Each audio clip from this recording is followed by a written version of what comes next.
sa nakaraang taon from January to December 2025 at ngayong taon na to from January 1 to 18.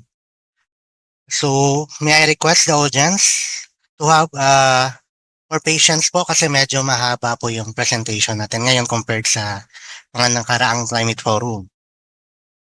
So, ang content po ng presentation ko ay magsisimula sa climate events timeline ng 2025, climate assessment in terms of rainfall, temperature, and tropical cyclone ng 2025, followed by the climate assessment ng January 1 to 18, 2026 at yung summary. So let's start with the climate or global climate assessment ng 2025. So kung titingnan po natin, nagkakaiba-iba po yung mga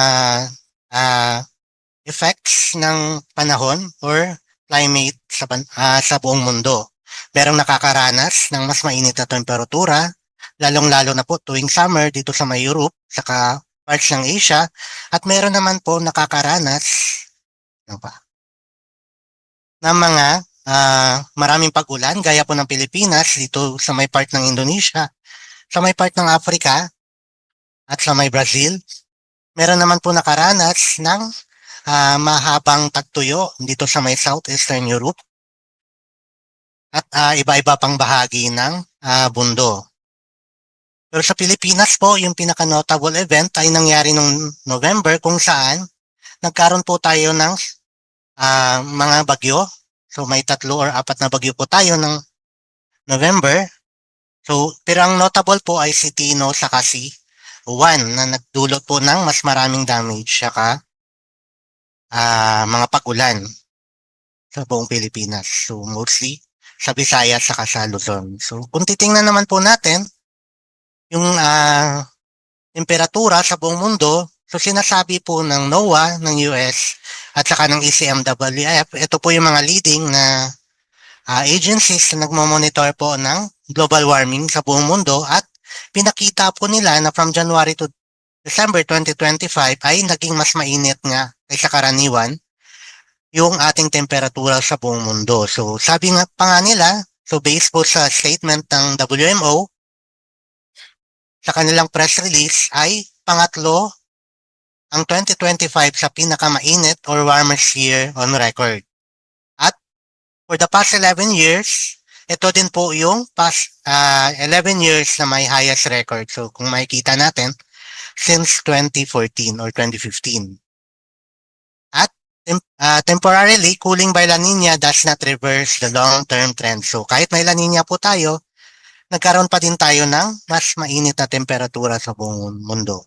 And the ocean warming continues unabated dahil po ang ocean ay matagal po nawawala yung memorya niya kumpara po sa atmospheric na processes. So mas nagtatagal yung init, lalo na po sa karagatan na nagdudulot din po ng pag-init ng buong mundo or buong globally.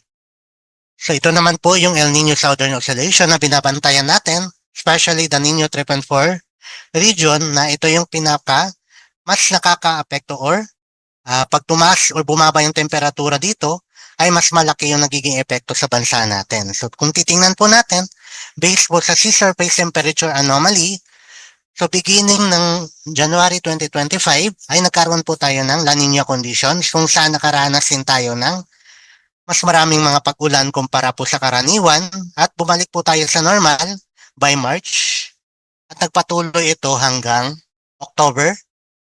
So we had the neutral condition then followed by the 3-month consecutive below normal temperature or below negative 0.5 SSC anomaly. Kaya po by December nagdeklara na tayo ng La Nina advisory kung saan nakaranas na po tayo ng mas maraming pag-ulan at mas marami din po yung tropical cyclones during this time compared po sa normal natin. So, ito po yung timeline ng 2025 weather and climate events.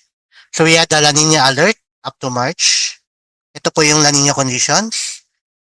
Then, walang bagyo po until May. So, yung start ng dry season natin is from March 26 at nag-last po siya hanggang May. Nagsimula naman po ang habagat natin noong May at yung rainy season natin in early June. Dito na din po tayo nagkaroon ng pinakaunang bagyo natin na si Auring. Then followed by 4 tropical cyclones in July, 5 in August, 5 in September, 4 in October, and 3 in November, which is also the start of Amihan on October 27. So, yung mga monsoons po natin ay nagsimula po sila ng normal. So, hindi po delay, hindi po advance. Normal po yung start ng mga monsoon natin na habagat at amihan. And by December po, nagkaroon pa din tayo ng isang bagyo pero hindi po siya masyadong nagpaulan. So, dito na tayo na-declare ng La Nina Advisory dahil po sa sunod-sunod ng mga pag-ulan starting in October, which lasts in November 10, December of 2025. So, these are the basis of declaration po natin ng La Nina Advisory. So, this is based on Pag-asa and Early Warning System. So, last August 26, nagdeklara po tayo nag-issue po tayo ng La Nina Watch kung saan nakita po natin na favorable na po na magkaroon ng La Nina in the next 6 months at 55% chance. Then on September 15, we had issued press release of La Nina Alert dahil po we had now reached the 70% chance of La Nina na pwedeng magpatuloy for the next 3 to 6 months. Then by October 10, even though we are in La Nina alert, dahil naranasan na po natin yung mas marami mga pag-ulan, ay palapasan din po tayo ng La Nina conditions. And by December, we had issued the La Nina Advisory number 1 and it is ongoing pa din dahil naramdaman na natin o naapektuhan na po tayo ng La Nina at 80% chance na magpapatuloy ito ng 3 or 5 to 3 consecutive overlapping months. Sa ngayon, nasa La Nina Advisory number 2 po tayo. So ito po yung mga bagyo. Kung titingnan natin, from June up to December 2025. So kung titingnan natin yung dami nila, so dalawa pong super typhoon, 6 na typhoon, at dalawang severe tropical cyclone, 5 tropical storm, severe tropical storm, 2 tropical storm, at 8 tropical depression. So, sa lahat-lahat, nagkaroon po tayo ng 23 tropical cyclones sa loob lang po ng 7 buwan. So, ito po ay mas marami kaysa karaniwan na 19 to 20 lang na karaniwan nating nararanasan sa buong taon. So, ito po ay bunsod ng pag-init ng temperatura, lalong-lalo na po sa tinatawag nating Western Pacific Basin, kung saan doon nabubuo yung mga bagyo na posibleng pumasok ng PAR at makaapekto sa bansa natin. So, tuwing panahon ng La Nina, kung naalala natin, mas umiinit po yung dito sa may Western Pacific at lumalamig naman doon sa may Central and Eastern Pacific. So, ito po yung karaniwan talagang nangyayari during La Nina or La Nina conditions. At sa bagyo na to na nasa 23 ang bilang ay half po nito ay naglandfall po. It's either sa Luzon or Visayas area. So these are the summary of the tropical cyclones which affected the country from June to December 2025. At kung titingnan po natin climatologically, from 1981 to 2025, yung 2025 ay, ito po yung pang-rank 8 natin based on annual TC that had entered PAR during this time. So, pinakamarami pa din po ay 1993 at followed by 2004 saka 2013. Then, these are the notable tropical cyclones of 2025 na nagdulot po ng malalaking damage at also yung mga casualties. So, start tayo nung ito po, panahon ng habagat. Severe Tropical Cyclone Christine, Tropical Storm Dante, Severe Tropical Storm Christine, Tropical Storm Dante, Typhoon Emong, at ito po ay nagpalakas ng habagat at nakaapekto sa regions 1, 2, 3, Calabarzon, Mimaropa, at some parts of Caraga and Car. So, number of affected persons kasi medyo malaki yung epekto niyan dahil po dulot ng habagat. Wala po siyang casualty pero malaki po yung kabuuan ng damage niya sa infrastructure saka agriculture. So, umabot po ng billion to 6. So, more than 10 billion kung pagsasamahin. Then, followed by itong mga tropical cyclone during habagat pa din. Lalong-lalo na po si Super Typhoon Nando, Typhoon Opong, at combined with the enhanced habagat kung saan nagkaroon po ng 42 casualties at umabot din po sa almost 4 billion yung naging damages sa infra and agriculture. While si Typhoon Tino, it is a single event.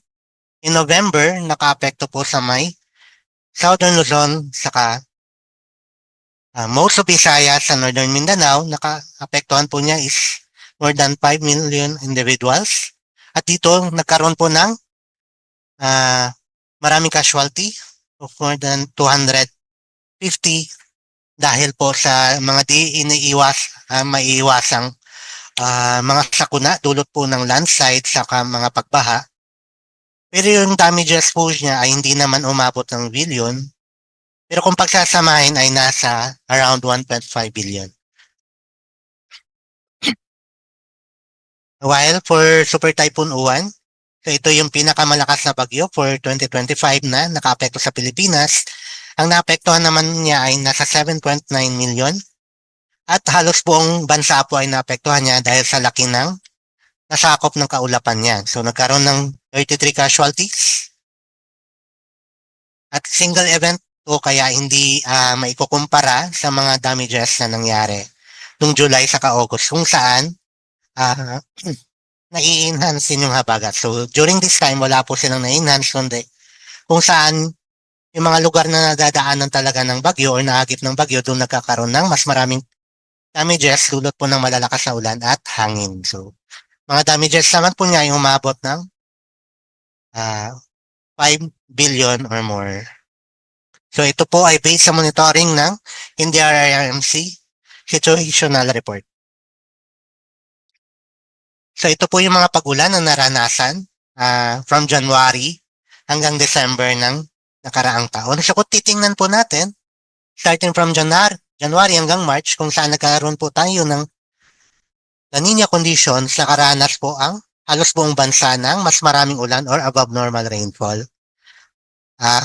Even with some patches po ng below normal rainfall, especially sa may part ng Mindanao. At dito naman sa March ay sa may part ng western part ng Northern Luzon.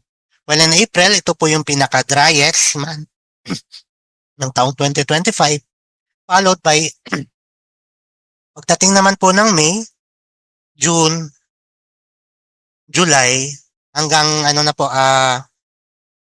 November, nakaranas na po tayo ng mas maraming ulan even though sa buwan ng July sa August, makikita natin na may mga patches ng below to way below normal pero dahil po mataas naman yung normal natin ng July hanggang at August ay nakaranas pa din po sila ng mga marami-raming mga pag-ulan. Pero etong mga lugar na nagiging dry sa July ay ito lang po ay hindi naapektuhan ng enhancement ng southwest monsoon. While in August naman po, yung epekto ng southwest monsoon ay makikita natin na medyo dry yung dito sa may Western Luzon ay nasa may concentrated siya sa Visayas sa Mindanao. Well, starting from September, October, November, dito na po mas nakaranas ng mga maraming pag-ulan. So ito na po yung karaniwang epekto ng La Nina in the last quarter of the year, lalong-lalo na po sa November kung saan naranasan natin yung mas maraming pag-ulan dahil po kay Tino sa kay Uwan. Well, kung December naman po, makikita natin may mga areas lang po na nakaranas ng near to or above normal rainfall dahil po yung inaasahan natin na bagyo na posibleng mag-landfall ay dito lang po siya sa may bandang Samar. So wala po siya masyadong epekto sa bansa natin at ito naman po sa may bandang Luzon ay epekto po ng shear line sa Amihan. So ito po yung average ng rainfall in percent per season. So from January, February, March, kita natin almost all parts ng bansa natin nakaranas ng near to above normal rainfall. Also in April, May, June, so in summary, for the 3 months, kahit na medyo tuyo tayo ng April ay marami pa din pong areas na nakaranas ng near to above normal rainfall. Well, sa July, August, September season, mostly yung mga nakaranas ng mga kakulangan sa ulan or below normal rainfall ay ito sa mga parts na hindi apektado po ng southwest sa kanang bagyo. While in OND, especially during the month of November, ito po yung humila or dahil sa almost lahat ng parts ng bansa natin ay nakaranas ng above normal rainfall. Kaya po, kung titingnan natin, sa buong taon, dito natin naranasan yung mas maraming mga pag-ulan, especially sa month ng November. So, ito na po ang nagbunso din na pagdideklara natin ng La Nina Advisory at saka La Nina condition starting from October then towards December. So, sa kabuuan ng year 2025, nakaranas po tayo ng near to above normal rainfall sa buong bansa natin, especially dito sa may parts ng almost all parts ng Luzon, saka Visayas, saka dito sa may part ng Zamboanga Peninsula. So sa temperatura naman po, so dahil sinasabi po worldwide ay pangatlo sa pinakamainit yung 2025. Pero kung titingnan natin sa Pilipinas po, generally, makikita natin, halos sa buong taon nakaranas tayo ng near to slightly above normal with patches of mga above normal rainfall sa may areas ng Luzon sa Visayas and in Northern Mindanao. Pero kung titingnan natin sa kabuuan, yung temperatura na naranasan natin for 2025 ay nasa normal or medyo mas mababa kaysa normal mean temperature for the whole year. So hindi po natin naranasan talaga yung pinaka-epekto ng third warmest temperature in recorded sa buong mundo dahil din po bunsod ng epekto ng La Nina at yung mga bagyo na naranasan natin starting from June up to December. So kung titingnan naman din natin, so ito po yung nasa maximum natin. So for 2025, medyo mas nakaranas tayo ng mas malamig na temperatura or daytime temperature kumpara sa mga recorded high natin noong 1998 saka 2024. While yung temperatura naman po sa gabi, so apologies po, dapat minimum temperature to, ay ito pala yung minimum temperature, so max minimum temperature, ito, sorry po. Kung mapapansin natin, it should be the minimum temperature, nakaranas po tayo ng mas mainit na temperatura ng 0.72 degrees Celsius anomaly. So meaning po niyan, mas naging mainit po yung temperatura na naranasan natin sa gabi kaysa araw in 2025. So ito po yung humila kaya yung pinaka mean temperature natin ay medyo mas cooler. Kasi po yung naranasan natin na warm day dapat ay hindi ganun kainit for 2025 compared sa 2024 na naging isa sa pinakamainit na taon sa buong Pilipinas.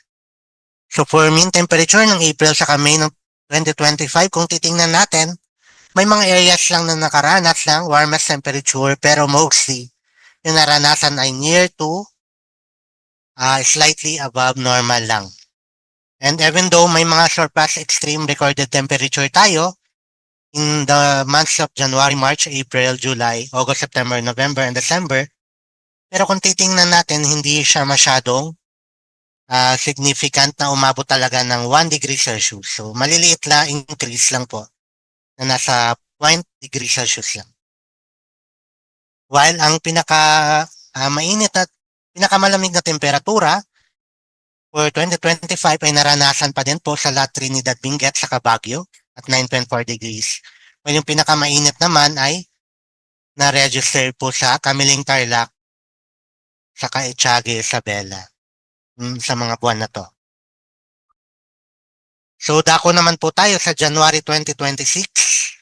So, ito po yung mga climate system na nakaapekto or weather system na nakaapekto sa atin for the past 2 weeks ng 2026. So nakaranas po tayo ng northeast monsoon, easterlies,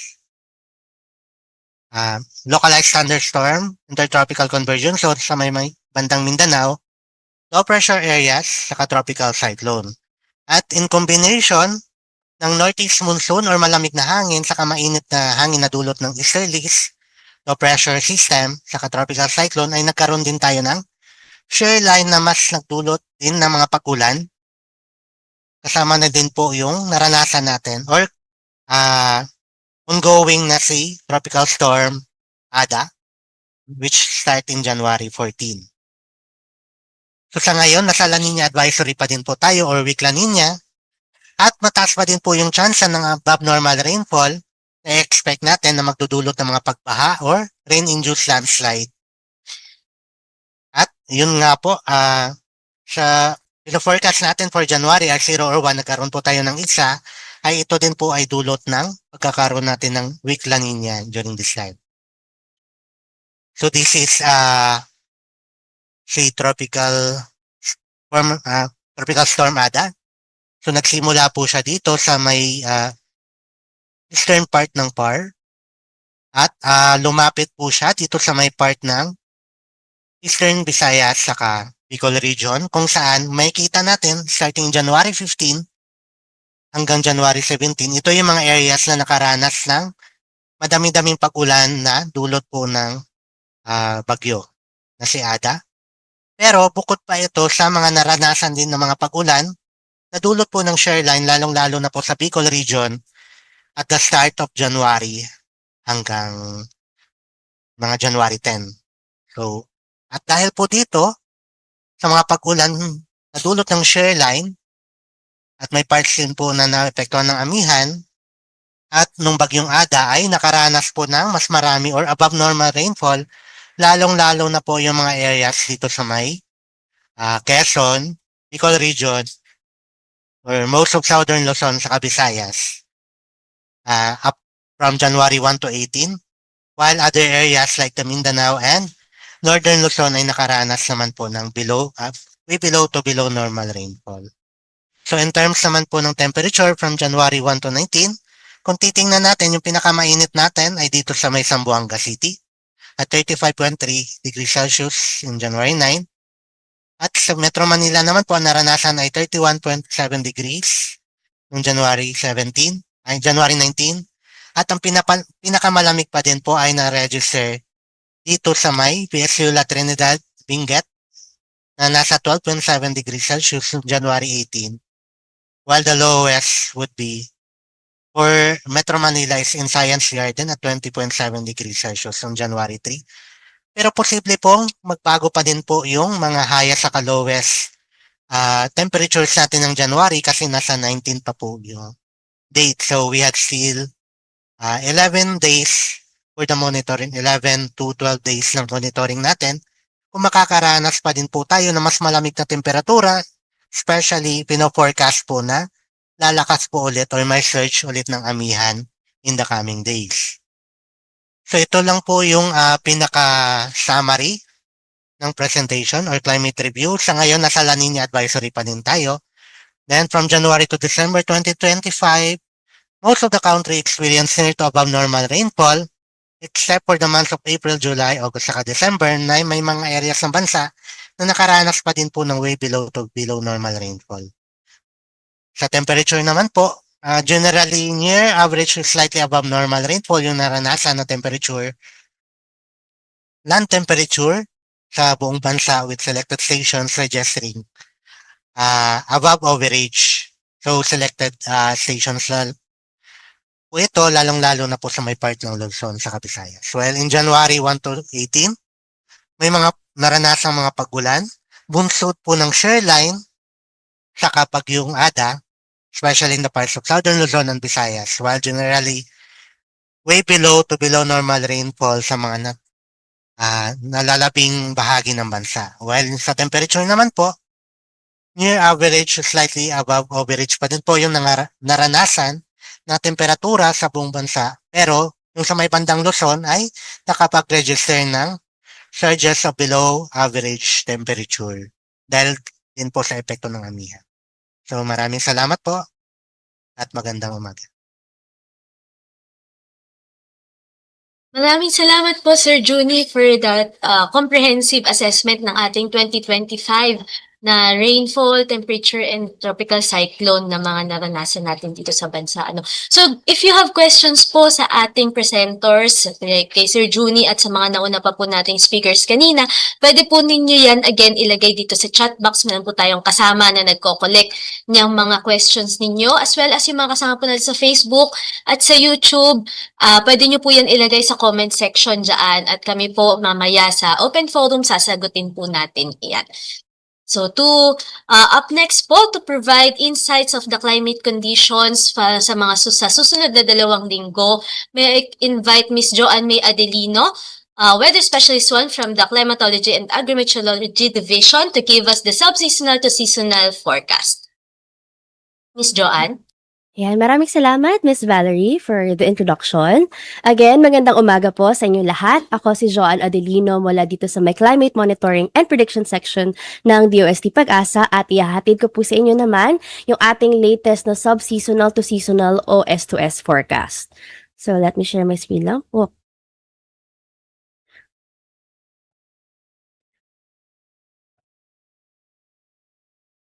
Nakikita na po ba yung presentation po? Yes, Ms. Joanne. Alright, maraming salamat po. Again, magandang umaga po. So, ito po ang ating latest na sub-seasonal to seasonal forecast for the period from January 21 hanggang sa February 3, 2026. Ito yung outline ng aking presentation. For the first part, ating titingnan or aalamin kung ano nga ba yung sub-seasonal to seasonal forecasting. Susundan naman dyan yung ating sources of predictability ng S2S, mainly yung MJO o yung Madden-Julian Oscillation. Kasunod naman yan ay yung ating S2S climate forecast. Included dyan yung ating TC threat potential forecast, ating rainfall exceedance probability, and then summary. So ano nga ba yung ating sub-seasonal to seasonal o S2S forecast? So base po dun sa present kanina ni Ma'am Glay, meron tayong usual na weather prediction and ito ay nagko-cover ng 1 up to 14 days usually. So ang ating weather forecast, ito ay maaring magbago within a few days or just within a few hours. And then meron naman tayong seasonal forecast na ipapresent mamaya sa ating climate outlook. So binibigyan naman tayo nito ng idea dun sa mga maaaring mangyari sa susunod na 6 na buwan. So saan pumapasok yung ating sub-seasonal to seasonal forecasting? So ang ating S2S yung nag-fill ng gap dun sa ating weather and seasonal climate forecasts. So ito ay nag-range from 2 weeks up to a month. Yan. So, meron tong iba't ibang sources of predictability at isa na nga po riyan yung ating Madden-Julian Oscillation o MJO. So, ano nga ba itong MJO? Isa po itong system na nag-move around the globe dito sa may tropical region. Ito ay eastward propagating. So, nitong nakaraang mga araw, no, past 40 days, nanatili itong yung signal po nito na mahina pero pag starting last week po ay lumakas na yung amplitude nito habang ito ay nasa Western Pacific. At base sa ating mga model, itong ating MJO or yung convective phase ng ating MJO ay nagpapakita base sa ating mga model na ito ay rapidly magmo-move pa eastward during week 1 at panandalian po itong babagal and then it will continue propagation papunta dito sa may Western Hemisphere.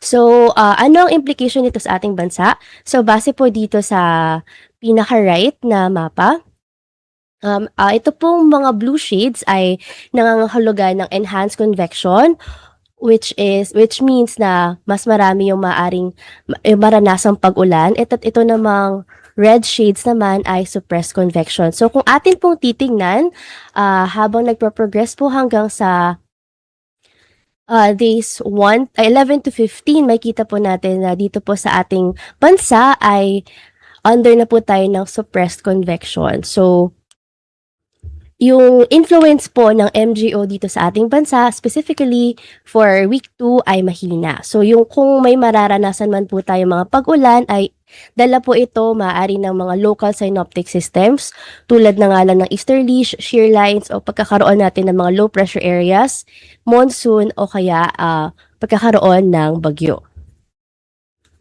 Ngayon ay dumako naman na tayo sa sub-seasonal to seasonal or S2S climate forecast for January 21 hanggang February 3, 2026. Una-una na nga po ang ating TC threat potential forecast. So for week 1 po, active pa rin po si Tropical Cyclone Ada. Ito ay mananatili sa Philippine Area of Responsibility.